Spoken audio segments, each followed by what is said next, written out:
We tried to raise every way we could. I met all the VCs around Europe I could get my hands on. No matter how many of these meetings I took, and it was dozens, maybe even 100, they all told us no. We probably got to the point of doing about 25 million ARR, growing multiple 100% a year, and still no VCs wanted to invest. We went from 0 to 2 million ARR in about 18 months. And then from there, we went to about 10 million ARR in the next 18 months. And then we went from that to 100 million ARR in less than 2 years. And then we went from that to now we have 2 billion ARR in sort of the next few years. So it was extremely rapid exponential growth throughout this whole business.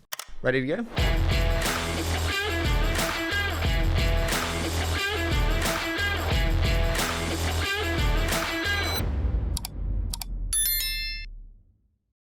Markus, dude, I am so excited for this. Thank you so much for joining me today. Excited to finally be on the show. Dude, this is so good to make happen. Now, I hear that the start was a 19-year-old student in Estonia who obviously didn't have a driver's license. I don't either to this day, so I'm thrilled about this. But can you take me to the specific moment that you had the, shit, I need to found Bolt? Actually, the story started when I was 10 years old. So I knew already by that moment that I'm going to be a tech entrepreneur for life. I realized that I'm really great at technology. I really cared about software. I was always looking at all the latest gadgets. And I realized I really like commerce. I liked working with people, figuring out how to make money. So in kindergarten, I was selling Legos. Then in school times, I was selling some collectibles. Then I learned to code, started building websites for local companies. So already as a teenager, it was clear that this is going to be my passion for the next couple of decades. What did your parents say? They said, go for it. And the reason for it was very simple, because they grew up in the Soviet Union. So, I mean, we grew up under the Russian occupation in Estonia, and at the time, entrepreneurship was banned. So they couldn't pursue their ambitions. They couldn't build a business. So when I was growing up in the 90s, finally in sort of a free democratic country of Estonia, like they really told me that go for it, like challenge whatever things you want to do in the world, go for it. So I really grew up in that environment. Okay, so we have this kind of entrepreneurial streak from very early, and then we are 19 as a student and don't have a license. Where does the Bolt idea come from? Once I had learned how to code and I was building these websites and making money on the side, I always know that that's not going to be my long-term ambition. I wanted to start a startup. So I first experimented around with a bunch of different ideas. I first built a mobile app for our school's online educational system. That didn't go too far because I realized very quickly the schools don't have a lot of money and the sales cycles are horribly long and it's public sector. So after 6 months, I gave up on that idea. What it takes 10 years for a VC to learn in ed tech, you just learned very quickly. Exactly.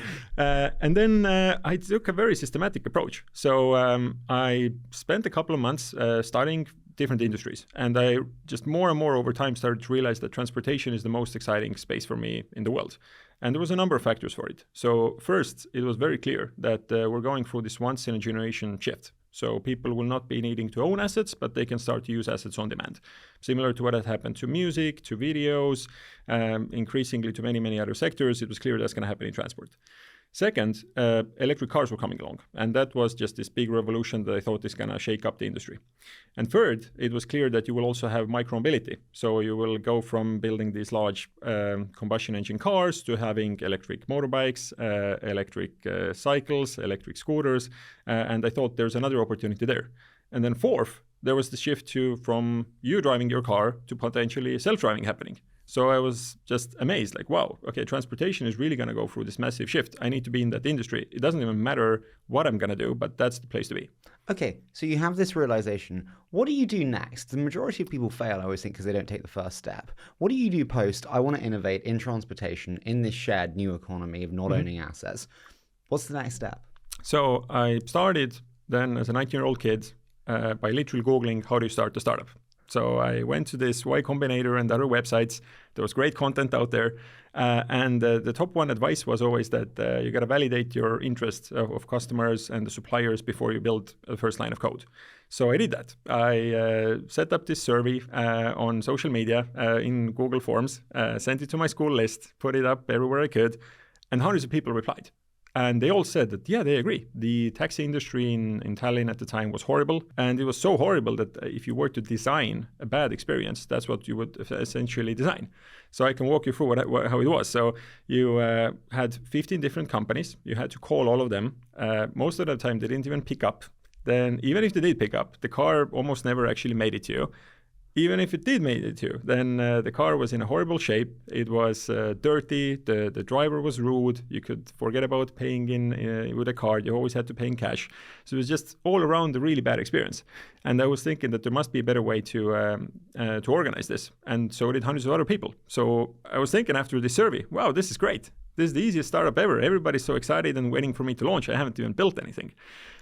And then the trouble started. So then I had to go and validate the supply side. So then after school, for multiple months, every day I went to these taxi stands that you have all around the world. So you go there as a kid, you open up the door, get in, start pitching the driver. We have this new app, you should sign up, you're gonna be making extra money. And the sales went really well. 90% of them immediately said, get out of my car, I don't want to deal with you, who are you, some random teenager, I want to watch my news and whatever. So that was very frustrating. But I kept on doing that for months and months. I think most people would have given up.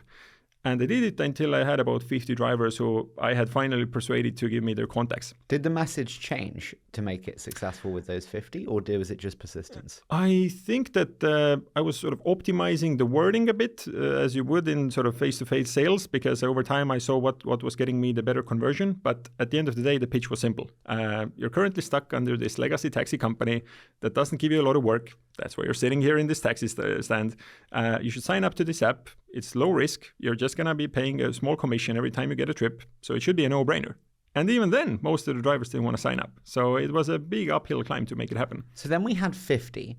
What did we do then? So once I had validated the consumer interest and I had got the first drivers on board, I started building the app. So I was back then 19. Everybody else in my high school was studying for exams, but I had gotten lucky. I had completed one of these national computer science Olympiads. So I had got to a good grade there and they had given me a free pass to university. So that gave me a free pass effectively. I was like, I don't care about the exams. I'm going to get into uni anyway. So that gives me 6 months to work on this product. So they spent all the other time I had, aside from being in the taxi stands, by actually coding. So I was building the consumer app, the driver app, trying to build the backend. And I realized very quickly that this is going fine, but I'm not that capable of programming that I can build all of these systems as quickly as I need. So then I went to my older brother, who was 15 years older and had a great career in tech and then used to be one of the early employees at Skype back in 2004. So he had a great network of engineers. So I went to him and I was like, we need to get some engineer on board to help me with this. I need a co-founder. And I think we talked to, it must have been at least 30 people. And every single one of them turned me down. Because why would you join? It's a 19-year-old kid. They have no experience, no money. Was Uber known at the time? Absolutely not. So back then, they were a limousine company in the US. So I was thinking that, yeah, these guys have raised good money, but I don't think I'm ever going to compete with them, which is going to be a story. And so the model wasn't validated for anyone going, absolutely not. So back then, it was, nobody had even heard of these apps, at least our part of the world. Everybody was just using the phone dispatcher to get a ride. So you have 30 conversations.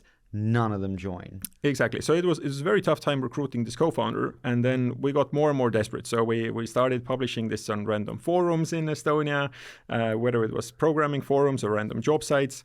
And then one day, I get this email from a candidate who writes to me that let's meet up and I want to hear more.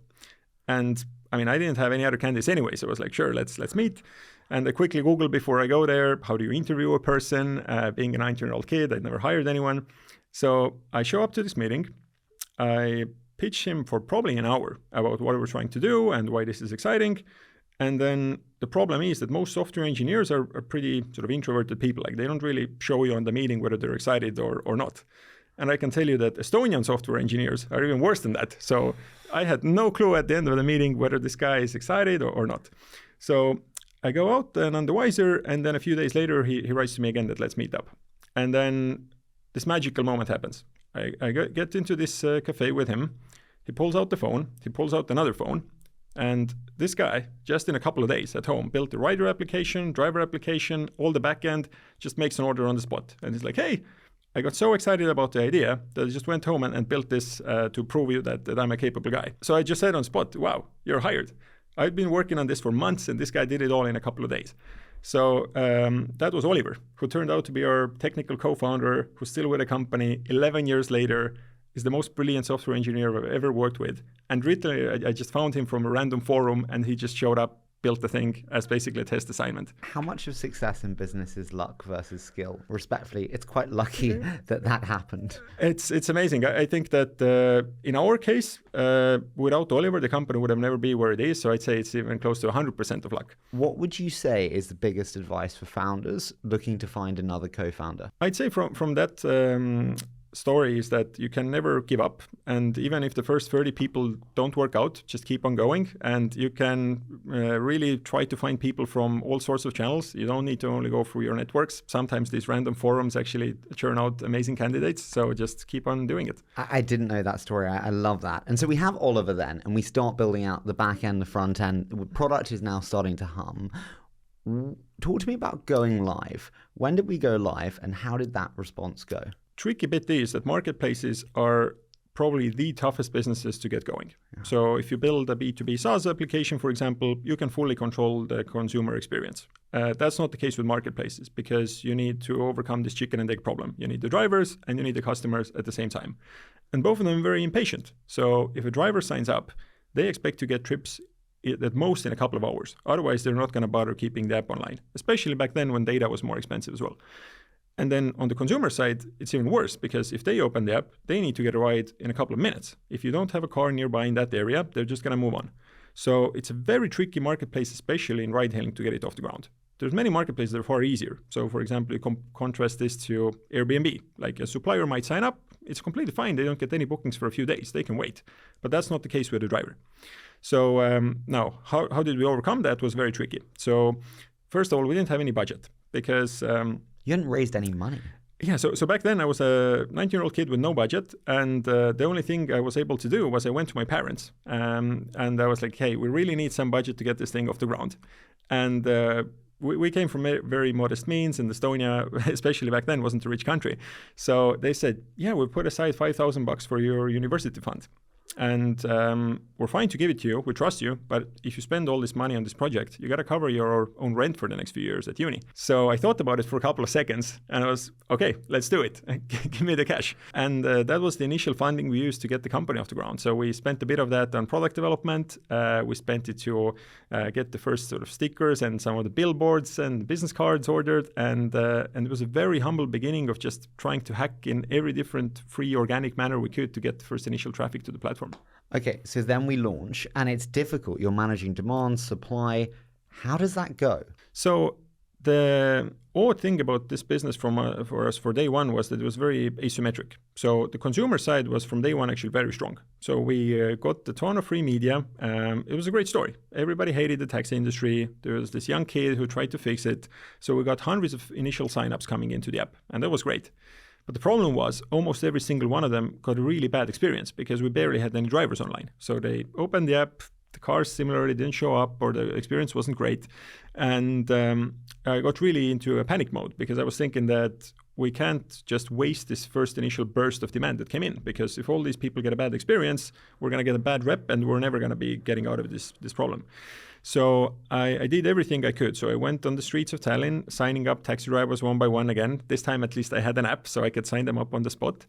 And that turned out to be a very effective sales tactic, what I recommend to more founders nowadays, which is that I just got in the car and then I just wouldn't go out of the car before the driver had signed up. So I just was like, hey, give me your details. I'll just do the account for you, download the app, set it up. And I was like, okay, give me 5 minutes. I'll set it up for you. And just every time you come online, click this button and the app is going to open up.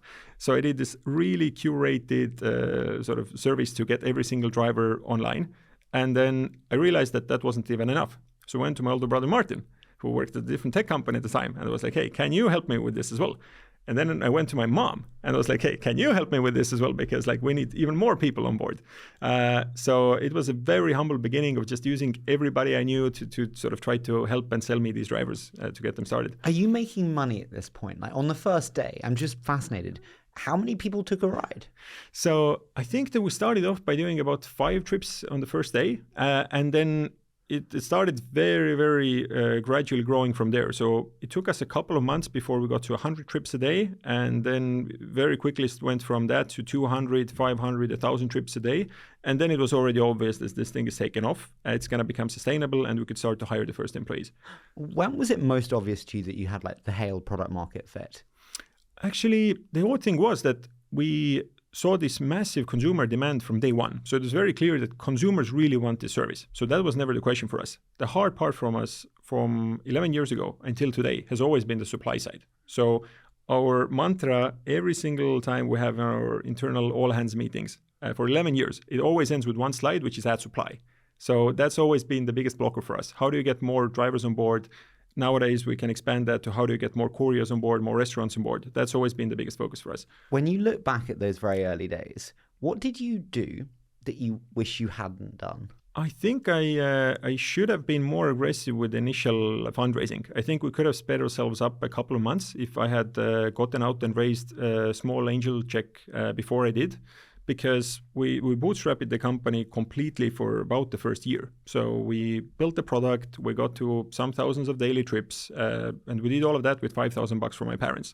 So I think we actually could have accelerated a bit if we had gone and raised a small angel ticket before. Respectfully, why are these businesses so capital inefficient? When you look at your Ubers or your you name it, they are so capital inefficient, and the cost it is to manage and run them is extraordinary. How are you able to do a first year thousands of trips with $5,000 and everyone else takes $15 million in a seed round? So still to this day, we're the only company in this whole industry that's achieved that. So there's been dozens of these companies that by now have raised billions of dollars. And I think it comes down to a few things. First of all, I think it was the internal culture of the people who were part of that initial team. So me, Oliver, Martin, my brother, the first employees, we just came from this really frugal and resourceful mindset where the only thing we're thinking of is how do we get this business to profitability without raising any money? How do we keep our costs as low as possible? And that's a completely different mentality than how all of these other businesses were built. So specifically, you look at some of our US competitors who raised $30 billion. I mean, these companies obviously started off with having so much excess cash that they got very bloated. It was never a problem for them that they had to optimize for costs because they could always go out and raise more money. And we came from literally the opposite, which was we had no money and we had to make everything work with very little. Where did having no money benefit you, and where did having no money hurt you? The biggest benefit for us was probably in terms of attracting the right people, because we could never pay even very attractive salaries. In terms of cash, I think we're always paying sort of mid-market or low. But what we did to compensate for that was that we gave people generous equity. So we tried to attract people who were really missionaries, not mercenaries. And that really worked out nicely. And the other big benefit was that it really defined the company culture. So the first couple dozen people who joined, we went through this brutal period the first couple of years where we couldn't raise any money while our competitors were raising literally billions of dollars. And that just forced us to be so effective at how we spent every single euro. We had this huge analytical dashboards of measuring ROI, measuring every single thing we do. And that just cascaded now down into what the company is today. But if we didn't have that cash crunch in the beginning, I don't think that ruthless sort of frugal culture would have ever formed otherwise. Why did you raise money when you did? So what we realized eventually was that, yes, we can keep on bootstrapping this company forever. We built it to about 10 million annual revenues without raising any external financing effectively. 10 million annual revenues? Yeah, so we raised about 1 million of the first seed fund, and then we built the company to 10 million ARR with that, which is unprecedented in most places, not to mention in this industry. Who was the first investor, and how did that meeting go? You were like at this point 1920?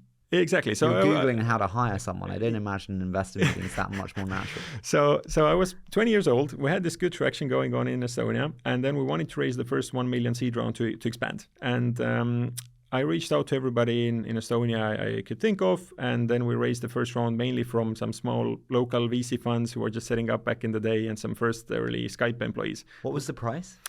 I think it was probably a 9 million valuation. So we raised €1 million at that moment. Got you. Would that round still happen today? And what I mean by that is with the globalization of venture, startups, content, would you just go global from day one and just go to YC, or hopefully through shows like ours, come to people like us? Or do you think there are still 19-year-olds in Tallinn who would raise from locals because they've never heard of this world? I think that for sure there's a huge population of those people who still think that it's easier to raise locally than it is to raise internationally. So I don't think globalization has gotten to that point yet. Whether that is effective is another matter. I do think that it would make more sense for them at least to approach the European VCs and raise a more serious round from the get-go. And the valuations have massively spiked as well. So I think if today we had the same metrics, we would probably be raising that round at the 50 million valuation, not the 9 million valuation. Okay, so you raise 1 on 9, and then you go for 10 million in revenue? Yeah, so then it was a couple of years of grind after that, because we raised this 1 million. We then tried to launch 10 countries at the same time. 10 at the same time? We were absolutely amateurs at what we were trying to do. So we went from trying to launch Estonia to trying to suddenly launch in the Netherlands, in the US, in a bunch of other places around the world. And we almost bankrupted the company in 6 months. So we burned through most of that 1 million very rapidly with nothing to show for it. And the lesson for us from that era was that you really got to take these expansion cities sequentially and not in parallel. So we then actually had to make the hard call of letting all those people go, shutting down effectively all of those markets. And we thought, okay, let's figure out how do we go from 1 to N. So how do we then figure out how do we do Latvia or Lithuania or Poland, and just take the closest geographic countries to us and figure them out one by one, figure out the launch model. And then once we've done that, then let's go and actually raise around and replicate it. So we did it the other way around. We were too optimistic. So what did you cut down to? So you expand to 10 at the same time, and you go, shit, this isn't working, cut back. What do you cut back to? So I think we were left with about 15 employees, most of whom were then related to the Estonian operation, which was the only piece of the business that was actually working well and growing organically. So that was a self-funding business. And then we had a couple of people that we could afford to actually work on the international expansion. How do you respond to people who say, well, when you expand to new markets, there'll always be loss-making markets, and you have to subsidize the loss-making markets with the profitable Estonian markets, and that's the nature of the beast. The maturation of the market will come.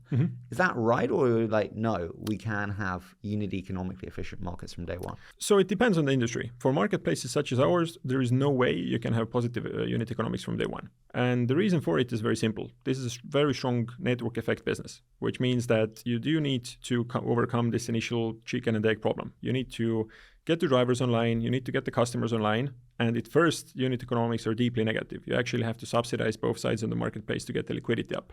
And then once you cross a certain threshold, then it becomes self-sustaining. You hit critical mass, and then it becomes a massively profitable business. What have been your lessons on what that threshold is? So generally, for most these type of urban on-demand mobility marketplaces, the ratio is about 25% market share. So that's a very high bar. So you really need to subsidize hard, oftentimes for a couple of years before you get to that threshold. And that's when the network effects kick in.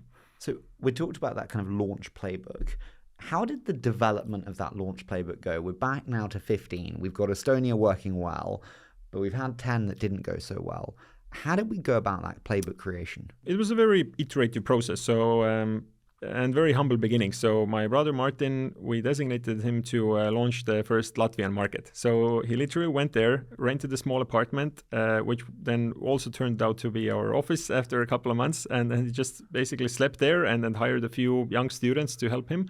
And that's how we set it up. So he was going to meet the taxi companies, meet the individual taxi drivers, organically start to figure out how do we get demand into the marketplace by giving out business cards and leafletting and all of that. So very humble beginnings. What have been your biggest lessons on what works for driver supply and what doesn't? At the end of the day, about 80% of our volume is driven organically from word of mouth. So nothing can beat that, even today. And all the paid channels make up about 20% in a mature phase. However, once you start in a market, of course, it's different because nobody's heard of your product. So the question really is, how do you get the first couple of hundred drivers and the first couple of hundred customers on board? And generally, we see the most effective for both sides is a combination of PR. So you always got to get some first launch media and you get some exposure from that. And then the other thing is just paid online ads. And for us, generally, the most effective turned out to be Instagram and Facebook ads. So that's how you get the first couple of hundred people excited. And then after that, your product needs to be great. Because if it's not, then all your cohorts will fall to zero. If you actually have a fantastic value proposition, then the other way around, your K factor is going to be positive. You're going to be exponentially growing. Listen, I'm an investor. We get shoved CAC to LTV ratios the whole time by founders. And the question that I always kind of oscillate on is, do CACs go down with time as you increase word of mouth and brand? Or do they go up as you saturate your core ICP and the core target market?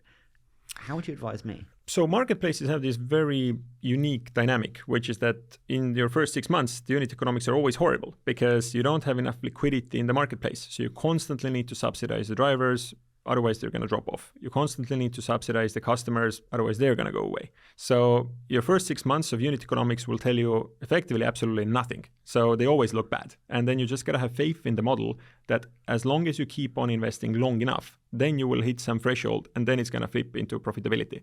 And that is almost impossible for any financial person normally to understand. And then that was why it was very difficult for us to raise funding initially as well. Any other lessons on driver supply that were like, I wish we'd done this, I wish we hadn't done this? So one trick we did that really helped us get going in some of the first markets was actually to go to the market with a SaaS product and then convert it into a marketplace afterwards. So there's a good saying that people might join you for the tools and stay for the network. And that's effectively the logic we did. So in some of these countries, we had no money. So we couldn't do our nowadays playbook of going in and then paying the drivers to stay online for a certain number of hours. We just didn't have the budget for it. So instead, what we thought is maybe let's go to these local taxi companies and give them great tools instead. So we give them fleet management software, we give them dispatching software. They really have a huge productivity lift from that because otherwise they were running on old school radios and writing stuff down in notebooks. So they really loved it. So we were able to get the first companies on board with that. And then they added all their supply into the ecosystem. So we suddenly had hundreds of drivers online. And then that was sort of what sold the supply side for us. And then we then took the next 6 months to build up the consumer platform without worrying about this chicken and egg problem because the drivers were there anyway. And then, of course, what happened over the next couple of years was that these taxi companies at some point realized that, hey, we don't even need this dispatching software any longer. Like we can just actually drop our call centers and we're just going to get all of our demand from this application. So it was a very sort of natural go-to-market that I think actually a lot of these marketplace founders oftentimes miss, that's a great opportunity. So enjoying this. So your brother is running Riga. He's got this beautiful HQ, very big, very professional. It's also his apartment with his bed in the corner. What market was the biggest surprise, good or bad, and why? I think the biggest surprise I've had to this day was how successful we were in Africa. And the logic for us was that, so we raised this first $1 million. We tried to launch in a bunch of markets. That failed. Then we took a step back and started doing this iterative approach of launching incrementally one country after another. And I think we had about 4 or 5 countries working nicely in Europe, and we were quite happy with that. And when you say working nicely, what revenue are we at there? So probably each of those was doing maybe 10 million euros of gross bookings in terms of how much people were spending on the fares. And then our commission of that was typically around 15%. So it was like 1.5 million ARR per country. Okay, this is real volume. Yeah, so it was decent. We could hire a decent team to run the country. They were growing nicely. But when you then zoomed out and thought about where is this business going to go over the next couple of years, it was clear that we need more geographies. We can't just operate in these small Central Eastern European countries, and that was never the ambition for us. So then what we did was we just made an Excel list of the top 200 cities in the world. We ranked them by about 7 criteria. On purpose, we kept these models very simple rather than complex. It was things like population, regulation, number of drivers, what's the car ownership rate in the country, metrics like that. And then we then ranked the table and we tried to take all of our bias away from it and just look at what does the table say. And all the African cities were ranking top of the list. And we had no clue about Africa. I had never even been there. So the top 1 city on the list was Johannesburg. And none of us had been there. We had no idea what's going on. And we didn't want to replicate our earlier mistake of prematurely hiring people into countries before we knew whether they're going to work out. And we didn't really have the budget to do that anyway. So we thought back then in 2015, is there a more cost-effective way to launch these markets? And then a trick I still don't understand why more companies don't do is that we just then set up online ads to customers and to drivers saying that Bolt is now live in Johannesburg without having nothing. So we just put like a couple of €100 budget, start running the ads in a bunch of these cities, in dozens of these cities that we had identified. And then the whole idea was that let's run it for a couple of weeks, see how many customers signed up, what is the CAC ratios in all those places, where do we see the best ROIs, and that's going to be an immensely valuable signal to then figure out which are actually going to be the places we're going to launch. And this was such an effective hack. So in just a couple of weeks, we identified that, hey, here's the top 7 cities that have the best numbers. So let's now go to those and only hire people in those cities. And some of them were very unintuitive. So many of the cities from the regional list dropped off. Okay, so what were the top 1 to 2? So exactly, the first one was Johannesburg and top 2 was Lagos in Nigeria. So Johannesburg and Lagos. You are still respectfully a kid from Estonia, from Tallinn, and you've never been there. How do you launch in Johannesburg and Lagos? So that was the thing that also really differentiated us from most companies, was that we really always look extremely pragmatically at everything, and we always try to calculate the ROIs of everything, and we sort of go from first principles. So the logic for us then was that, okay, what do you really need to get this service off the ground? So effectively, you need hundreds of drivers in the ecosystem. But okay, what do you need for that? So we just started running these online ads for drivers, and we saw that hundreds of them were signing up because the unemployment rates in some of these countries were huge, like 30%. So you had a lot of people who wanted to make extra income. And then we thought, okay, what's next? We just put up an online ad for hiring the first employee. And some young kid from a university signed up as a sort of part-time job. And then we had this Skype interview with him back in like 2016 when nobody was hiring remotely. And we told this kid over a video call, hey, we're going to figure out a way how to send you a card so you can pay for utilities. So you go and you find an office space, and then you start calling all these drivers and start training them. And that's what we did. So this young kid just trusted us over a video call, got the first office space. We sent him a list of drivers. He called them and got them into the office and trained them up. And that's how we prepared for launch. So that happened for a couple of months. We had enough drivers, and then one day we just clicked the switch and turned on the service for customers. And this kid where was this? Lagos? This was in Johannesburg. Okay, is he still with the company? I think he was with us for a couple of years, but eventually, of course, we realized that the market became huge. It started doing hundreds of millions of dollars of gross bookings, tens of millions of revenue. Was Africa an immediate success? So the bizarre thing was that we started it as an experiment, and we thought, if these are going to be turning out as good of a market as, let's say, Latvia, then we're going to be happy. But instead what happened was in 6 months, Johannesburg went from being zero to being more than half the business, just from scratch, with one local student running the whole operation. How many other cities did you have in play at that time? It was probably 15 cities live in Europe at the moment. And it was more than half the business. It was incredible. So why was that? Was that frequency of trips, number of actual kind of customers? So how we measure success in the company has always been by one metric from day one of the company, which is gross bookings. So it's how much actual monetary volume of transactions is happening on the platform. And it was incredible to us that the number of trips was immense. It went very quickly from 0 to millions, but the monetary value of the trips was so high. We didn't really expect it, that South African trips are going to be almost the same price as some of these trips in Eastern Europe. Why gross bookings? That doesn't necessarily determine user happiness. So like frequency of trips would suggest actually that I love it and I just can't get enough of it. But they may not be very much. It may be just quickly around the corner or a mile. Why is gross bookings the focus? So my view is that it's the only thing that matters. And if you ask me what's our retention, what's our activation rate, what's our CAC, I couldn't tell you really any of those things because I don't think they're completely irrelevant. So the only thing that at the end of the day matters is what's your GMV or gross bookings. And I think it encapsulates everything that is either going good or going bad in the business. And the reason for it is that if you have great retention, then consumers will keep on returning to the platform. They will keep on doing GMV. If they like it, they're going to be increasing their frequency over time, which means they will do even more GMV. And they will also get their friends to the platform, which will bring even more GMV. So again, that's the only North Star metric we've focused on. And of course, there are some teams who look at CAC, who look at the acquisition rates, who look at the retention rates. But that's a clear secondary priority for us. That's never been the North Star of the business. Okay, so we have Johannesburg now and we have Lagos now. And we're looking at this going, maybe we underestimated the potential of this business in different parts of the world. Do we have a strategic discussion now in management and say something's changed?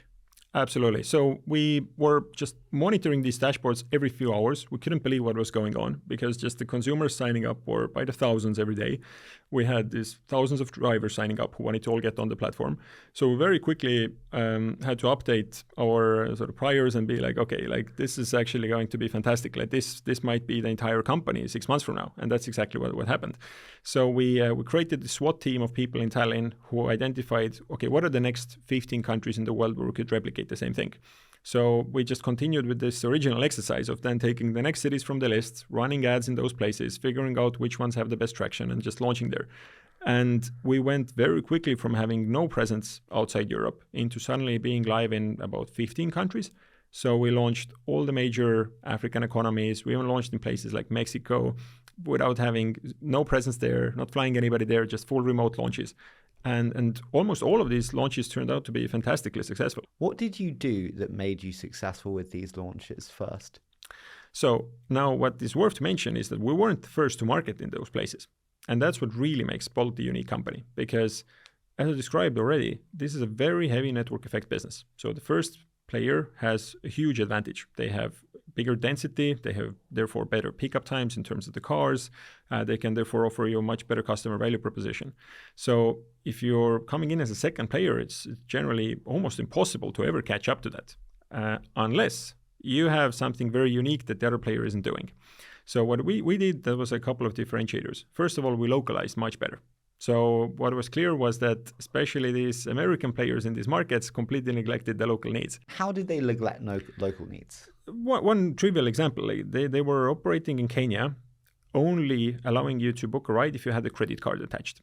You know how many people in Kenya have a credit card? Less than 2%. So they were just completely missing 98% of the market who even couldn't use the service. So we were, wow, there's effectively a complete opening for us of a sort of empty market that we can go into. And the other thing was that we really optimized for being the most cost-efficient ride-hailing operator in the world. So we took a very small cut. And what that enabled us to do was that we were able to pass on much better rates for the customers. So generally they were paying 10% less. And we were also able to pay the drivers 5 to 10% better as well. So actually both sides of the marketplace had a very clear financial reason why to flip over to us. And then that was enough to overcome this initial critical mass. I spoke to Dara at Uber before the show, and he said, I just want to make sure I get this quote right, because he might be a little bit upset if I don't get it right. It's something along the lines of, essentially, you are often second or third in a market. How do you feel about that, and is that an okay strategy? Well, I'm a facts and numbers-based guy, so let's look at that. Today we operate in about 50 countries around the world, and Bolt is the number one most popular platform in more than 20 of them. So we're feeling pretty happy about where we are. And when we look at the trend of most of those other 30 where we operate, we are continuously taking share for the reasons I mentioned earlier. We offer a better value proposition to the customer, we offer a better value proposition to the driver. And in a lot of those places, we're confident that over time, even though we're a second mover, we've done that before. I think we can catch up and actually become the most popular platform. Is it still a good business if you are second? It depends on whether you're a frugal company. I'd say that if I look at some of our competitors like Lyft in the US, I don't think that being a number two is sustainable. But it is a very profitable business if you're able to run a very lean operation. I'm sorry for the spicy request. What happens to Lyft from here? You mentioned them. I think that their only way out of this is to optimize their costs. I just generally don't see how they're going to be an independent company 5 years from now with the current cost structure. Do you think they sell? I can't really think who would be a natural acquirer. It's not easy a company to turn around. Okay, so we have this like massive market expansion, and we are now in Africa. We're in Kenya, we're in Johannesburg. What was the first and most important things that broke in this global expansion? Because this just sounds like too good to be true. So, of course, what was going on behind the scenes was mayhem. Was complete mayhem, right? So we were running all of this with a tiny team of about 5 people from Estonia. None of us had been in these markets before, so we had to figure out everything. How do you localize the product? How do you collect payments? How do you issue invoices? How do we hire people to keep on training the drivers? How do you run marketing at these places? So it was a complete mess, but it was also the most fantastic, the most fun part of the business, because we were all young kids just figuring stuff out on the go. Now, I'd say that actually nothing major broke, but I think the one area that we neglected for too long was how intensely we focused on, especially on the regulatory bit. So I think we started off as a small company that didn't have to worry about it, because again, oftentimes we were the second mover into these countries. So by the time we came in, the regulation was already sorted. But there was a couple of instances where, for example, in Poland or in Czech or in the Baltics, we were the ones who defined the category. And the regulators were then coming to us and were asking us for input, like how should we regulate this thing? There hasn't been a platform such as yours here before. And I think we neglected it for too long before we actually realized that I think we should set up a public policy team and actually give these regulators what they need. I mean, give them input of what we think are the best practices how to regulate this thing. And of course, that doesn't come naturally to most tech companies, especially ones growing at that hyper speed. So I think we probably could have done that move a year or two earlier of just engaging with the public and sort of trying to influence where this goes. Is speed the single most important thing in startup growth and development? Speed is absolutely the most important thing, if you can execute it with high quality. Because I do see a lot of companies that execute fast, but I think they're just cutting corners and launching stuff they shouldn't be launching. And then at the end of the day, it's a lot of momentum, but really no progress. So what thing did you do very fast that you should have done more slowly? I think we could have actually been more deliberate about which markets we choose to expand into. So I think that, as I mentioned, we had this first wave where we just expanded with the wrong model. And looking back, if we hadn't done that and we would have done this better model that we stumbled into a couple of years later, I think we could have just accelerated the whole evolution of the company by that period. Okay, so we've now got this like exploded market map of Bolt adoption and very successful markets. Where are we at in our fundraising life at this moment? Still the same where we were back in 2014. You've only raised $1 million at this point. So by that point, we had raised this 1 million seed rounds. And then our metrics were just going through the roof. We were probably at that moment among like top 2 percentile in terms of startups, maybe in the world, but for sure in Europe. In what terms are you of at how we're growing. revenue-wise at that point? At that point, we were easily crossing 10 million ARR, probably growing 500% a year. Fuck. And doing that with an initial budget of 1 million. What year was this? I'm just trying to understand if I was So that was back in 2015, 2016. So we've just raised this $1 million. When do we go, shit, we need to raise a lot more money? So it was clear to us all the time that we need to raise more money because we were operating with always having a month or two of cash in the bank. So it was always a huge stress for me, can I even make next month's salaries? Because seriously? It was a complete disaster. So we tried to raise every way we could. So I met all the VCs around Europe I could get my hands on.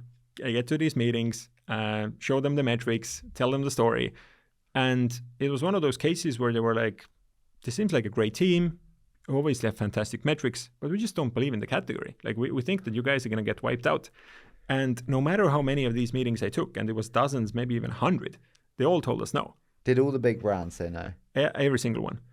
What was their most common reason? They just said that this category is a winner-take-all market. There's not going to be any room for number two, and therefore it doesn't matter how great your metrics are, we're not going to invest. Which was the best meeting that you didn't get? I think that we actually didn't get the meeting with Sequoia back in those days.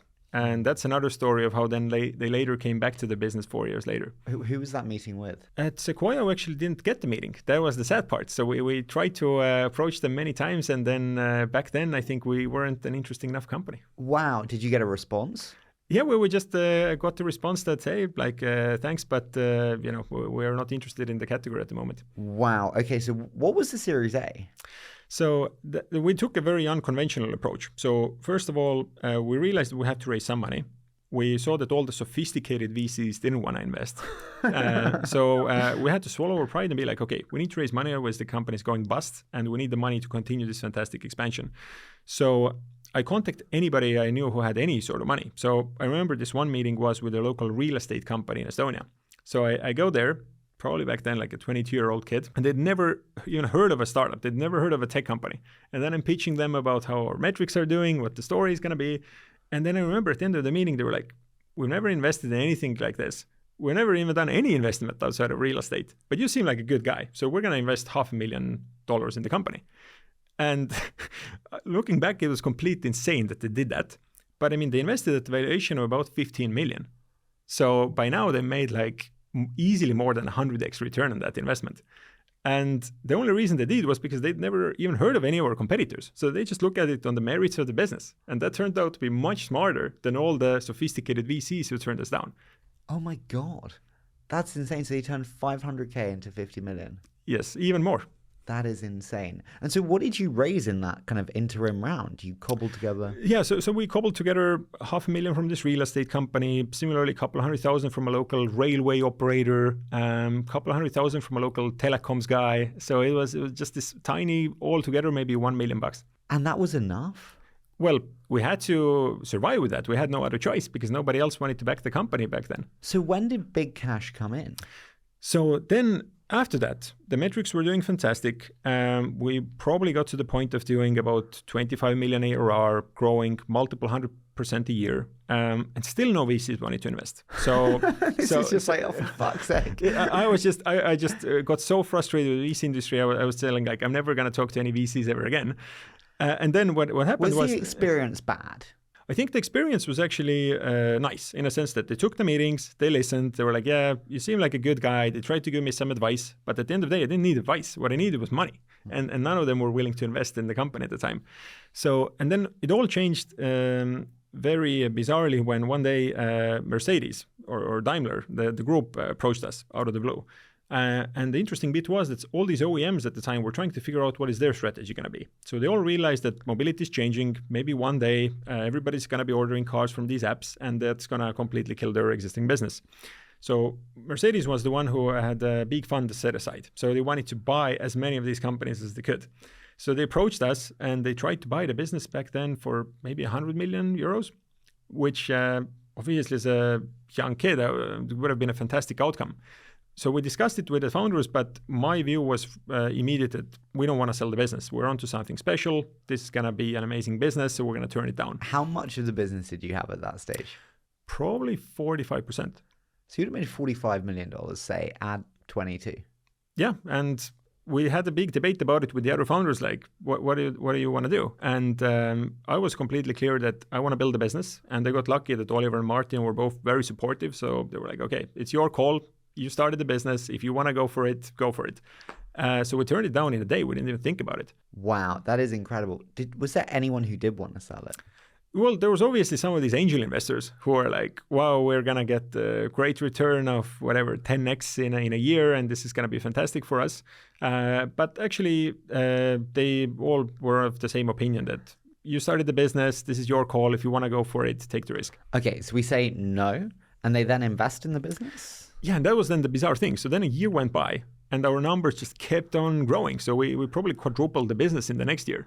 And then we went back to them and then they realized that we're going to be the winner in this category in most of these markets. So then we managed to convince them that they invested more than 100 million at the $1 billion valuation. So it went in a year from being an acquisition to being an investment. And that's turned out to be fantastic for them.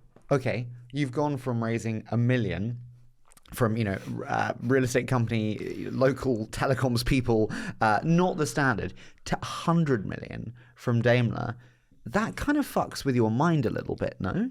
Well, it was a huge transition. So we also in the interim had this interesting debate with the team internally that what are we going to do with the money? Because we're doing already really well and we didn't really need to fundraise. But what we saw was that if we do this fundraise and we're able to deploy it even nearly as efficiently as the past money, then we're going to be able to just quadruple the business very quickly. So it was clear to us that in order for us long-term to have success in this category, we need to raise the money. That is insane that it was like 1.5, and then 100. Absolutely. I had no idea about that. Yeah, it was a huge transition. Okay, when you get the 100, what did you spend on that you look back now and you're like, why did I spend that? Honestly, I don't think we really did anything wrong with the money. I think we genuinely spent it all really well. So Estonian. So we had this super clear moment. I remember when we raised this round, and I mean, it ended up then there was some add-ons, so it ended up being $170 million round. So 100 of that from Daimler, and then a few other investors joined in.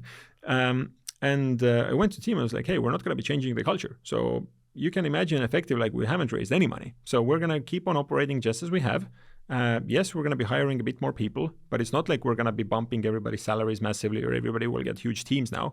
We're going to retain that similar cost efficiency ethos we've had from day one. And given that all these people had been in the sort of this tough period for many years, it wasn't a tough sell. They were all like, yeah, this is what makes us special. This is why we're winning. We're not going to mess it up just because we raise a round. But you now have 170 million. Just in terms of like your execution from there, what changed? So what that mainly enabled us to do was just launch, first of all, significantly more markets at the same time. And exactly it was necessary to overcome this initial chicken and egg problem because, again, the setup costs in some of these cities can be absolutely massive. To get going in a city like London, you need to invest ballpark at least 100 million euros to reach that critical mass. Otherwise, it's just not going to work. Ooh. What was the cheapest city to launch and what was the most expensive? Probably the cheapest cities to launch were the ones we first did in the Baltics because they were tiny. It was 500,000 people, very little competition back in the day. So you could probably get them. So, I mean, Estonia, we got going with $5,000.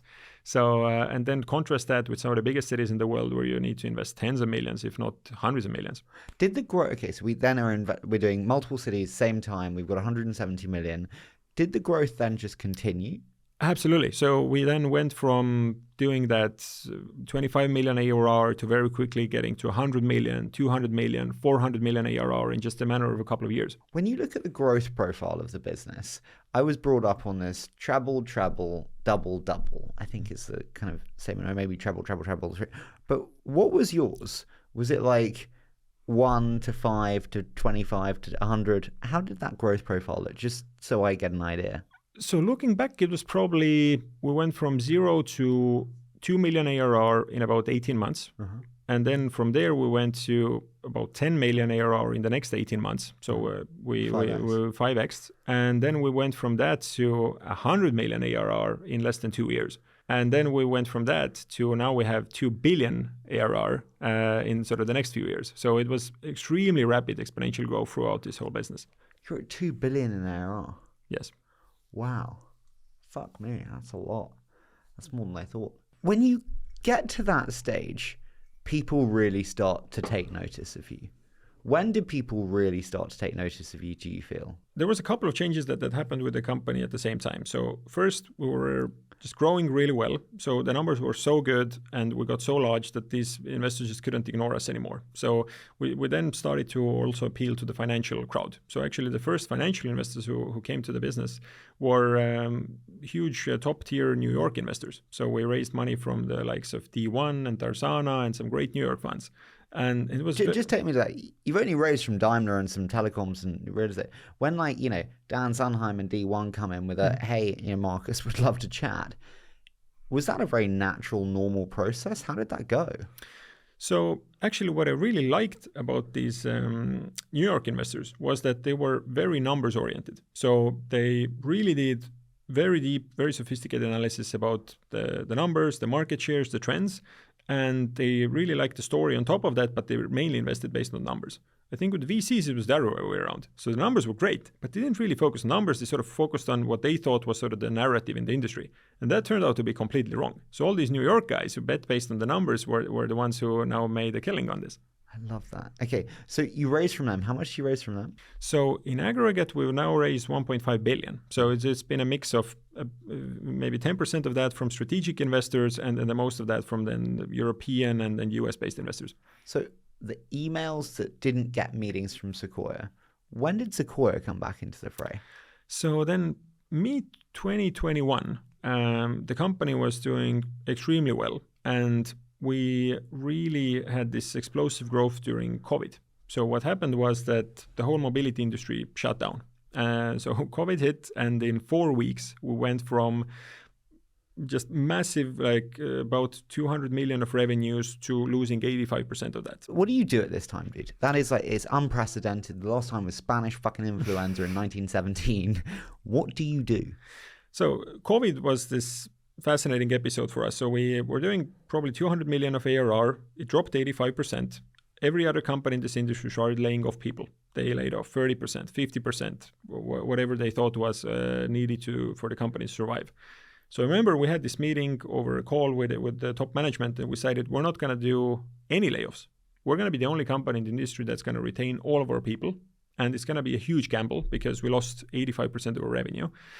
And instead, what we're going to do is that we will do a salary reduction to everybody for 20%. And then we're just going to bet the company that in 6 months this is going to go by. And because we're the only company that's keeping our team intact, we're going to accelerate out of this faster than anybody. And we gambled the company on that. And that turned out to be fantastic. So actually the team morale we got from doing 0 layoffs while everybody else did was just such a massive morale boost that the people like were even opting in, that some people did 30-40% salary reductions to get us through those next 6 months. What did you do in those 6 months? I mean, we all remember nothing happened. So we did a couple of things. So first of all, we optimized every single thing we could in the business. We're already frugal going into COVID, but that really made us like question every single line of the P&L, and we squeezed everything we could to make the business more efficient. The other thing we did was we really started preparing how do we come out of this much stronger than going into it. So we actually launched a number of markets. So we were setting them up, and it was great timing because all these drivers were low utilized. They obviously didn't get trips. There was no traffic going on. So it was very easy for us to get into these countries and sign up the drivers. They had no other alternative. And then what we did was that these markets... So how are you actually doing that? Because you're not going into these markets in a travel ban zone signing up drivers. How did you get drivers who are low utilized? So during COVID, actually, online ads worked really effectively. So we were just running a lot of ads, signing up drivers. Then once they signed up, we started calling them. And then they heard about the idea. They saw that this is a great platform, much better than the ones they've been using before. And the word just spread organically. So we suddenly signed up hundreds of thousands of drivers all across Europe, all across Africa. Okay. And so we have these expansion moments. It lasted longer than 6 months. But not everywhere. So what was the key distinction was that some of these markets started opening up very quickly. So for example, some of these Eastern European countries already 3-4 months later, by the summer of 2020, they were already up, and we saw volume started to rebound. And then in other places like London, of course, it took significantly longer. But then what we did was we had this war room where effectively almost every day we came together and we looked at, okay, which are the cities which are opening up, which are the cities not. And then immediately when we saw a city open up, we had a blast of just investing marketing dollars and discount dollars into that. So we really accelerated out of all these lockdowns. And I think that's what every competitor missed. So we effectively came out of it with market shares that were 2 or 3 times higher than the ones going in. How long did it take to get that 85% loss in revenue back? It actually happened very quickly. It was probably 5 or 6 months before we were fully back. And then we already started hitting new records after that. Wow. Fuck. Okay, so going back to the Sequoia. And so then what, Andrew Reid drops you a DM? So we actually had the Sequoia team reach out. I think it was their European team. And what was completely different from every other VC meeting I've had before that was that they had done all their homework before. So we were just in the middle of raising a new round. They approached us. They said, hey, we've done all the homework on the company. We're not going to be a burden. Just share us some of the metrics and we'll come back to you in 48 hours. And I remember it was literally me having 2 calls with them. And a few days later, they come back, hey, we're interested, we're joining the round. So they really lived up to their reputation. It was just fantastic execution from their side. How much did they write? Still to this day, Bolt is the largest ticket Sequoia has ever done into Europe. Wow. That's an amazing, amazing thing. And they did it in 48 hours? Yeah, so the decision-making process was incredibly quick. So from the moment I had the call with them to them getting back to me was 48 hours where we're joining the round. And what price round was that? So that was me 2021. So it was probably 4.5 billion valuation. Wow. Okay, so we have that round. That's a very significant moment in terms of brand and validation for the company. Does having Sequoia as an investor change the trajectory of a company? I'd say that we were already doing so well that we didn't need any particular investor to help us accelerate the growth. We had a great model. We just had to replicate that in more places around the world. I think the unique bit that Sequoia brought to the table was especially the brand in terms of employees. So specifically in Europe, I think there was a lot of people who suddenly saw the validation that, yeah, we've heard Bolt is doing well. But after Sequoia and some of these other great funds invested, it really put us on a map where some of these talented people finally made the decision to join. How do you respond to people who say, if people join because of a fund, they're the wrong people to join? I'd say that you can have wrong people join for any reason. I mean, wrong people might join because you're paying them too much, or they might join because an investor sort of came on board. I think you just need to have a great process for weeding out who are the people with the right values. Do you think you were good at hiring? I was horrible at hiring the first few years. So the story goes that out of the first 10 people I hired, I had to fire 7 of them. So it almost killed the company. What did you do wrong? I was way too optimistic about people. I think growing up, I just always tried to see the best in people. And I was thinking everybody who's going to join is going to be equally excited about the business. They will spend all their waking hours thinking about how to optimize it. Turns out that wasn't the case at all. And then what were they? Were they, respectfully, were they not as hardworking? Were they not as intelligent? Were they not as ambitious? I think it came down to all of those things to some extent. Just we hired people without the proper vetting process in the first year. I was 19 years old, so I had no clue what I was doing. So many of these people joined with completely different expectations of what I had as a CEO. And looking back, I think it was actually a great exercise because I learned from that of which are the patterns you really want to find in people, which are the patterns you don't. And after that, I think we codified the hiring process to be much more specific. And then we had a lot of success with hiring in the years following that. If you could only have one quality in a candidate, what would that quality be? I'm still in the camp of intelligence. So I would rather get somebody who's very smart. It's fine if they work a bit less hours, but they make the right decisions. At least for our business, you cannot compensate with hard work if you don't make the right decisions. Have you seen that play out in reality, and if so, how? So we have a couple of these extremely intelligent people at Bolt who really define the company. I'd say Oliver, our lead software engineer, has been like that. Like he was able to do alone what took probably 10 average engineers to do the same work, and it was fantastic. The company would have otherwise never made it this far. And the other one is our head of growth, Pavel, who's been with the company for about 8 years now, who runs all of our global incentive logic of how exactly do we figure out which is the small subset of customers who's worth targeting, which are the ones that you don't target. And I think we have one of the most sophisticated frameworks for how do we do marketing of any company I've ever seen. So everyone says in Europe, the trouble is that we don't have people who've seen growth like the US before. Is that true? And where have you seen that, if so? I'd say that it's very hard to find strong people, leaders in Europe who actually understand tech companies and who actually built organizations of thousands of people. That I agree with. There's just almost no tech companies of that size in Europe. However, when you think about all these other things, whether it's how do you do sophisticated marketing or how do you build large-scale engineering systems, I think those things you can find plenty of talent in Europe. I think that either you can get people who worked in the US and come back here, or you can just learn about how the best companies do it. A lot of their best practices are public. So I don't really agree that like you cannot figure out how to do world-class marketing or engineering from here. Today, would you rather hire great people in Europe who haven't seen it before, or bring people in from the US and then face that challenge of assimilation, culture, moving people? In our experience, what has worked significantly better is taking people, especially from Central Eastern Europe, who are really talented, extremely intelligent, hardworking, good, trustworthy people, but they've just never had the chance to compete at the world scale before. And they've always wanted to, but there was never a company in the region that they could join. And those are the people who've really built the company. And they're very loyal. They've grown with the company. They know everything. They've been here for years. And I think it's just completely different mentality than hiring people into Silicon Valley, for example, who oftentimes might move on to the next thing 2 years later. So we don't have that kind of culture. Do you think the European funding environment is poor quality? I think that it used to be very bad 10 years ago, and it's significantly better now, but there's a lot of catching up to do to the US. In what ways could it catch up? First of all, we're just limited by funding. So one of the problems is that if you look at where's the money coming from into the US VC industry, there's so many more LPs, the big pension funds are putting money in, the university endowments are putting money in, and that's not really the case in Europe. So there's just, I think, far less capital available. Do you actually... the show's successful now because I do argue back a little bit. I would argue completely the opposite. There is way too much money in Europe and there are way too few opportunities. And the result of that is you see this concentration of capital into the few obviously good ones and the prices are just fucking nuts. And I mean, the amount of mediocre to poor large funds is insane in Europe.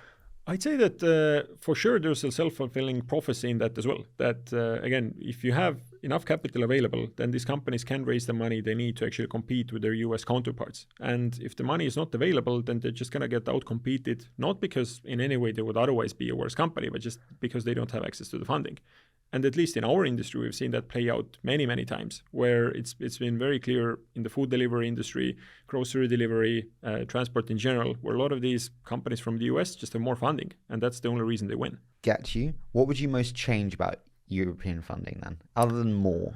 I'd say that they also need to be more ambitious and be able to tolerate that some of these businesses take a long time to get to profitability. From what I've seen, many of these investors are just demanding profitability way too early before these companies actually get to a massive scale. Markus, I'm a 19-year-old European entrepreneur. I know I look a little bit older. You're advising me. I've started this business and I'm really excited about it. We're at $1 million in ARR. Should I raise from European VCs or should I just go straight to the US? What do you advise me? I'd say that now in 2024, there are good European VCs available. So I would think that it's easier to raise from Europe, and these people can also help you recruit talent in Europe. However, if you want to go and your target market is in the US, then I would probably raise from US investors because they will help you with connections and talent there. Do you really think VCs add value? I think there are some VCs who add value, but probably 80% of them just provide capital and that's it. When you look back now, what would you have done differently about fundraising? I would have likely gone to these New York funds much earlier. I think that actually I at first just didn't even think that they would be willing to invest in private companies such as ours. But actually, the moment we got to first meetings with them and they saw the numbers, they were really excited. And I think they could have invested in the business a year or two earlier. You've expanded well beyond the core category now. Talk to me about the decision to expand to other categories and how you thought about that. We always had the ambition to build a replacement to your private car. And we knew that ride-hailing alone is not going to do that. Ride-hailing is going to be a huge business, but there needs to be other modes of transport we're going to offer on the platform as well. But the first 5 years, we were just having no resources whatsoever. So ride-hailing consumed all of our attention, all of our money. And then probably in 2018, we for the first time realized that we actually have enough budget that we can take on one new bet. And then we debated internally long, what is that going to be? And then we took a gamble on micromobility. So we decided we're going to be the first ride-hailing company in the world to launch electric scooters on the platform as well. And that was actually quite a controversial decision, both from the employee point of view, but also from some of the investors. Because Why? They were thinking that, first of all, it's a hardware business, so it's very difficult. And second, you're going to be cannibalizing your own very profitable ride-hailing trips because there's a big overlap. About 40% of the ride-hailing trips in a lot of these countries are less than 4 kilometers long. So you're going to be cannibalizing that and pushing people instead of taking a ride-hailing car to taking a scooter instead. And you will have much worse margins there. But our view has always been significantly more long-term. We've always been thinking that it's great for us to cannibalize ourselves rather than let somebody else do it. So it was very clear to me that this is going to be the future. These electric scooters and bikes are going to be everywhere. So either we can build that category and define it based on our rules, or somebody else is going to come and they will steal our customers. And I think long term, if you build for the customer, you innovate on their behalf, you give them better options, I think they will reward you with their loyalty. That's always been our philosophy. Did you choose specific cities to launch micromobility in first? Oh wow, that was a horrible experience. so we first launched it in Paris, and the logic there was that it's a big city, people have high incomes, so it should be a great place to try it out. And it was a disaster. Honestly, micromobility in Paris is probably one of the worst places in the world to do it. Why? Because the rate of vandalism was like nothing we've ever seen. At some point, we were losing 3% of the vehicles every week because people were just stealing them, throwing them in the river, trashing them. It was absolutely horrible. So there was no way the unit economics were ever going to work there. So you just pulled from Paris? Yeah, so actually it's a funny Also, story. the competition, I remember this kind of, 5-6 years ago. It was insane when there was Dot, there was Uber, there was you. I was like, oh my God. Exactly. So we saw the similar thing happening in micromobility as we had seen in ride-hailing a few years before, which was that suddenly the sector went from non-existent to suddenly becoming 10 companies, everybody raised tens of millions of dollars, huge competition. So it was a big land grab. But what we saw was that, all right, France wasn't working. We were thinking, we have these scooters we've already bought. Let's give it a shot, try it out somewhere else. And then for a while, we were thinking, maybe let's try another relatively higher income city. But then at the end of the day, we're like, okay, let's try it out in Estonia. It's our home market. Let's see what's going to happen. And then it just took off really well. It took off way better than it ever did in Paris. So the consumer utilization was better. Why do you think that was? I think what we underestimated was that micromobility is just a category that will work in almost every city in Europe. And I think back then we were skeptical and we were thinking that maybe people don't have money, they're not going to be willing to pay for the convenience. But absolutely they were. Even in a place like Estonia, people were happily spending a couple of bucks to get where they needed a bit faster. Okay, so we have it working in Estonia. Then we slowly expand out with micromobility? Yeah, so that actually was then the first city where we saw that unit economics really made sense. And then we were Why are unit economics worse for micromobility than they were the core riding? Because just fundamentally, the pricing per kilometer was significantly lower. And on top of that, the margin we at least saw in the early days was much lower as well. What is the margin on it? So in good markets, you are maybe able to get to 20% contribution margins, but in bad markets, it can be negative. So it's not an easy business to make it work. And you've got a lot of logistics around charging and supplies, no? We today are one of the few players that's fully vertically integrated. So we have our own hardware team. So we design our own scooters. We have our own team in China where we manufacture them. We then ship them to Europe. We have hundreds of warehouses. We then need to charge them, maintain them, put them on the streets, find the ones that are missing, the ones that have been stolen. So it's a huge operation. There's more than 1,000 people working on it. But you say this so casually. I presume you hadn't been to China before, given you hadn't been to Africa. And so, how do you get a team in China making scooters for you? What is that story? So we actually got extremely lucky with that. So once we had this first traction in Estonia, and it was clear that this is going to be a category we want to do seriously. So that first one, you just bought a load of scooters from somewhere? Exactly. So we bought these 9-bot scooters off the shelf, and that turned out to be a disaster. They weren't designed for sharing. So most of them broke down very quickly, and that's where all this narrative comes from, that these scooters are not sustainable, because those weren't. So what we did was we saw this first market work, and we had two approaches. Either we could buy more of this hardware that was just going to break down, or we could take a long-term view and be like, hey, let's actually design a scooter from scratch that is really built for this, that's going to last long, that's going to be very cost effective. But we had no idea how to do hardware. I mean, we were a ride-hailing company, right? So we just tried to hire a team, and we got super lucky. So there turned out to be a team of about 10 engineers in Estonia who had been building electric vehicles their whole life. So that was their passion. But they didn't really get product market fit. So they were toying around building the first products, but none of them took off. So we went to them and were like, hey, would you want to join the most successful startup in Estonia? Like, we're going to give you a budget. We're going to give you a consumer base. Just build this hardware for us. Join the team. And it turned out to be fantastic. So the team joined. They're still, all of them with the company now, 5-6 years later. And they're probably now on like the 7th iteration of hardware that they're building for us. So it was just turned out to be a massive win-win for both sides. Okay, so they're building the hardware. But dude, you still have to go to China. You still have to get a factory. You still have to get rent, get local employees. I don't know what you have to do. That's like my basic knowledge. How did you do that? So we got lucky that this specific team actually had their connections in China that they've been working with for a decade. So we got this team on board. They told us, hey, we have the connections. We're going to sort all of this out. So just give us the budget. We're going to sort out the designs. We're going to procure the hardware. And it was just a fantastic partnership. So they were... How much money did you allocate to that? Because that's a bit of a gamble.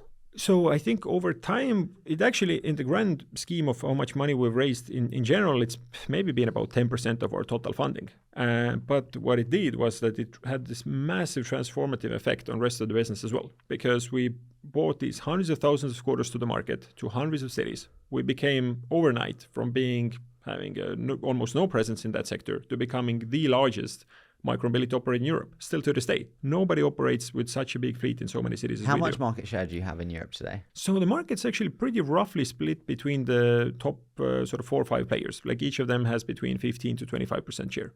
With an eye to the future, when we think about self-driving, you mentioned it earlier, how does self-driving factor into how you think? We're seeing Waymo all over Twitter. Mm-hmm. I've seen so many friends. Wow, this is like the iPhone moment. Mm-hmm. How do you think about self-driving? I remain optimistic that self-driving is completely going to change the world. It's going to be one of the biggest opportunities for companies like us to change how millions of people live, how cities are designed, how we spend our time. Is completely going to be transformative.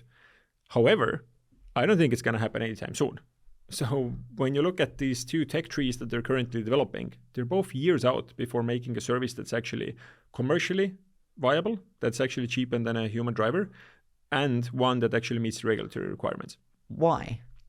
So first of all, the tech is just really hard. So you have these approaches that use end-to-end neural nets like what Tesla and Wave here in the UK are doing, and I think they're making great progress. But let's be honest, they're still years away from having a reliable service that can truly replace a human driver in terms of safety and the coverage of areas it can drive in.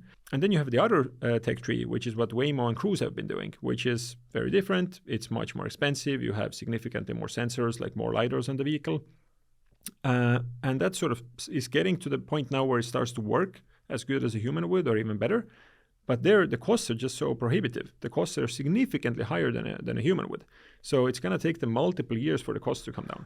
Help me understand that, because I have a lot of friends in San Francisco now who say they go to work every day on a Waymo, and it is the same price or cheaper. Yeah, but there's a difference between price and cost. Google is one of the wealthiest companies on the planet. They can keep on subsidizing millions of rides for a long time. That doesn't mean the cost structure is there. How long will it be, do you think? I hope that we're going to get to the place where the technology and the costs are sorted out over the next 5 years. And then it's probably going to be a couple more years after that for the regulation to get sorted. Especially in Europe, I think it's going to take a long time. If Italy hasn't even figured out the ride-hailing regulation in 10 years, I wonder how long it's going to be for them to update their self-driving laws. What do you do then? You vertically integrate and buy them? You partner? My view is that most of these companies, like Waymo, over the long term don't want to operate a car network. It's just too much hassle. So I think that these companies can build what they're fantastic at, which is building the software. And then there's going to be companies like us that actually do the real world operations. Because I think most people underestimate how difficult it is to operate 1 million or 5 million or 10 million vehicles in hundreds of cities, comply with all the local regulations, collect the payments, deal with customer support, clean the cars, charge the cars, etc. I think it's sort of just a scale of complexity most people can't even fathom, and they just hand wave and think it's going to be easy. No, it's not. Not to mention the insurance, the financing, the procurement of the cars, etc., etc. Like, I think that ride-hailing companies like us are absolutely going to be pivotal for these self-driving car companies to actually go to market. Are you expanding into San Francisco? Not anytime soon. Good. What is Uber better than you at today? And what are they worse than you at today? I'd say in general, what everybody else in this industry who survives by now, there's about 7 companies left. What they've been doing better than us is raising money. They've just all raised multitudes of how much we have raised. Many of them have raised 5 billion, some of them have raised 15, even 30 billion, while we have raised 1.5. Are you profitable today? So our story, as we started with, was that we were bootstrapping the company the first 4 years. Then we raised more than $1 billion. We invested a big chunk of that over the last 5 years. And now we're returning back to profitability. But now it's our choice. We have a big set of markets that have been profitable for years. Why do you decide to do it now? You can continue to invest, continue to go for growth. What's the rationale for saying, let's go for profitability? So our priority for sure is still growth. 100%. So there's no intention for us anytime soon to become a profitable company that would be paying dividends or anything like that. Absolutely, the focus is growth. However, we have a set of markets where we've built out a fantastic category leader position. We have millions of customers, the business is organically growing well, it's very profitable, and we're taking that cash flow and investing that into other parts of the group. So either we're launching in more geographies or we're launching new product lines, and we think we're going to keep on doing that for the next decade. What product line do you not have that you would like to have? So we already operate 5, which is a lot for almost any company. Most companies can't even get one business line to the scale that we do. So we do ride-hailing, we do scooters and electric bikes, we do car rentals, we do restaurant delivery, and we do grocery delivery. So it's already a full set of products in dozens of countries. Can I push you? What's the smallest revenue makeup? So the smallest today is still our car rental product. Why do you do it? Because we have a lot of conviction that long-term, that's going to be a multi-billion-dollar category for us. Why? Because shit incumbents? Really shit incumbents. So as most people have interacted with these old-school car rental companies, I don't think anybody's very happy with the experience. And I think that's even the small view. One current segment of the market is that people get out of the airport, they need to rent the car for a couple of days. And sure, that's an exciting category, and we're looking at ways, how do we make that experience better? And similar to ride-hailing, we don't expect we need to operate all of this ourselves. We think we can partner with those companies, give them the tools, give them our operational know-how, and improve the experience. So that's one. But the other thing is that I think we need to be way more ambitious than that. And it's like, how do you actually create a new version of effectively Zipcar, which is that you can just rent these cars in a city on demand, just walk up to them, open them up with a tap, and you can actually get a ride. So that is the category we're way more bullish about. And it's already working fantastically in about 10 cities now in Europe, and we're just scaling that up. So what are you not in? So if you were to add a sixth, what would you like to add as a sixth? We have this wish list of probably 50 ideas that we're looking at every year and thinking about what are we going to launch next year. So the one I'm currently bullish about is dine-in payments. So in many parts of Europe and the world, it's actually not a common thing that you can scan a QR code, you see the menu, you can order and pay from that, and you can integrate it with everything else we already do in the Bolt food ecosystem. So you can have a loyalty program there that's all attached to that. So whether you do food delivery or you do the dine-in experience or any of these sort of food-related services, like they can all tie into a really nice holistic ecosystem. So that's what we want to build next. Oh, it's fucking hard. I've done the scan to pay investing before. It's a this is why you hate European VCs. It's a bad business. And I think that's one of these things that what Bolt is good at. How do we turn these bad businesses into actually good businesses through just a level of cost efficiency that none of these other companies can match? Someone said to me the other day, the heaviest things in life are not iron or gold, but unmade decisions. Okay? What's the biggest unmade decision for you that weighs on your mind? Actually, there's probably no single decision that I regret that we haven't done. I think it's rather that there's been multiple decisions that I would do differently if I could. What's the biggest? Probably we should have been even more aggressive in our expansion. So if I look back at this period we had from 2015 to 19, where we launched all of these markets remotely, it was a fantastic time. I think what we did back in 2019 was that we started raising these bigger rounds and we were getting this external advice that, guys, you need to get more professional. You can't keep on launching markets like this, running Facebook ads and hiring people over Skype calls. Like, you need to have more rigor, more process around it. And it was one of those rare times where I actually listened to that advice. And then I think we slowed down a bit on expansion and we doubled down on existing markets, which had its merits. But I think what it meant was that in some parts of the world, we left a vacuum for other competitors to fill in and actually take meaningful share. So looking back, I think we missed out on a great opportunity there if we had continued in that startup mindset for a bit longer. Gee, this has been such an amazing story. I want to do a quick fire round with you. So I say a short statement, you give me your immediate thoughts. What do you believe that most around you disbelieve? Currently, I think the most contrarian view that I've not seen any investors really buy into so far is that these ride-hailing companies are really going to be the best way for these self-driving cars to come to market. From what I've heard from most people, they think that these companies are going to build their own operations and companies like us are going to get somehow squeezed out of the market. I think these people just have no idea about the complexities involved and how difficult it is to scale a ride-hailing network such as this. I think when you don't do the work, it's difficult to know how hard it is. Absolutely. We've been building this for 11 years with human drivers, and that's already hard. If you add sort of the complexity of managing this autonomous operation and cleaning the cars and charging them and so on, I think it's only going to get more difficult. What's been the most lavish purchase then you've spent on? I'm a very frugal guy. I don't even have a driver's license. So the most expensive thing I've bought is probably in my apartment in Tallinn, which is probably still cheaper than anything you could get in London. Does money make you happy? Absolutely not. What's the reflection on relationship to money? You need to have some base level of money to take care of your daily needs. Absolutely. And to that point, I think it makes a big difference to your emotional health. But after a certain point, what I get most of my excitement from is actually seeing the company do well and actually see the people around me do well. So the reason I come to the office every day is because I genuinely think we have a world-class team. And seeing those people who started in the company as basically interns, and now they're running hundreds of people's organizations, it's just fantastic. So that's what gives me the most joy. What have you changed your mind on in the last 12 months? I was actually at first very skeptical of AI. So why were you skeptical and why did you change your mind? I started using ChatGPT when it came out more than a year ago, and there was a lot of buzz about it, and all these CEOs were coming out saying like how it's going to transform their companies. And I'm on one hand a big techno optimist, but on the other hand, I tried it out. I asked a bunch of people in the company, try it out, see how it can optimize the work, and it came back very negatively. Like nobody really thought it's going to move the needle, with the exception of one part of customer support. And that was generally the one part that I was thinking optimistic this is going to move. But now I think in a year, my thinking has switched significantly, both on a personal level and on a company level. So on a personal level, I now use these LLMs basically every day. What do you use? Actually a mix. So both Anthropic and OpenAI. Perplexity? Very little so far, actually. Generally prefer the other two. And then for the team, it's changed as well? Yeah, so for the team as well. So it was clear that customer support, it's going to be great. You can automate a meaningful % of work and make the customer experience better.